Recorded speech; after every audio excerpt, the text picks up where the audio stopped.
नमस्कार, मी अश्विनी पुन्हा एकदा तुमचं एका नवीन रेसिपीमध्ये स्वागत करते। आज की नाही आपण आषाढी एकादशी स्पेशल साबुदाणा वडे बनवणार आहोत। अगदी साधी सोपी रेसिपी आहे। पहिल्याच प्रयत्नामध्ये कुणालाही सहज जमेल इतकी सोपी ही रेसिपी आहे।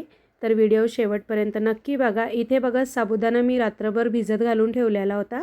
साबुदाणा आपला छान भिजलेला आहे। आता यामध्ये की नाही मी हिरवी मिरची वाटून घालणार आहे आणि जाडसर असे शेंगदाणे घालायचे आहेत। खूप जास्त बारीक शेंगदाणे करायचे नाहीत, जाडसर शेंगदाणे घालायचे आहेत।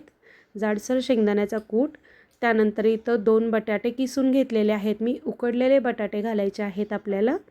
साधारण हा जो साबुदाणा आहे ना अर्धा किलोच्या आसपास आहे। अर्धा किलो साबुदाणा मी भिजत घातलेला होता। त्यासाठी 1 वाटी मीडियम साईजचे शेंगदाणे घातलेले आहेत आणि 2 बटाटे घालायचे आहेत मीडियम साईजचे। बटाटा तुम्ही कमी जास्त करू शकता। उकडलेला बटाटा घातलेला आहे किसून। चवीनुसार मीठ घालायचं आहे आणि आपल्याला हे छान असं आता मिक्स करून घ्यायचं आहे, एकजीव करायचं आहे। जर तुम्हाला वाटलं की साबुदाणा खूप कोरडा वाटतोय तर तुम्ही आणखी एखादा बटाटा तुम्ही यामध्ये ॲड करू शकता, उकडलेला बटाटा।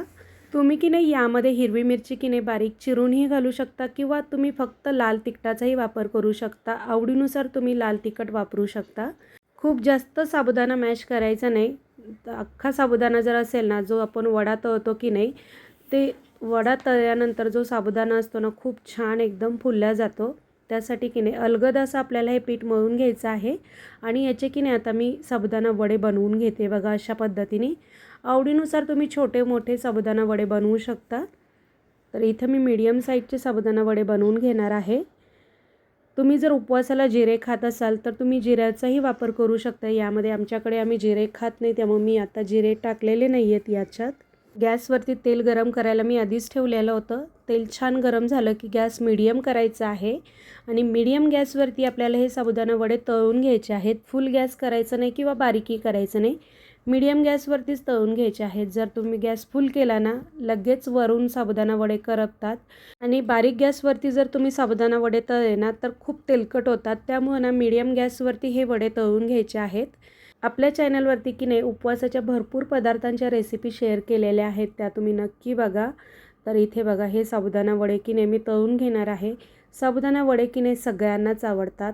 तर एकदा तुम्ही या पद्धतीने साबुदाणा वडा बनवून बघा, खूप छान टेस्टी होतो आणि मस्त वरून क्रिस्पी आणि आतून सॉफ्ट आणि टम्म फुगतो। बऱ्याच जणांना वाटतं की साबुदाणा वडे बनवायला खूप अवघड असतात, पण साबुदाणा वडे बनवायला एकदम सोपे आहेत। अगदी आपण साबुदाण्याची खिचडी बनवतो ना त्याच्यापेक्षा सोपे म्हणायला गेलं तर हरकत नाही, इतके सोपे आहेत। फक्त त्याचं पीठ तयार करायचं आहे आणि आपल्याला वडे तळून घ्यायचे आहेत। तर इथे बघा छान असे हे मी साबुदाणा वडे तळून घेणार आहे।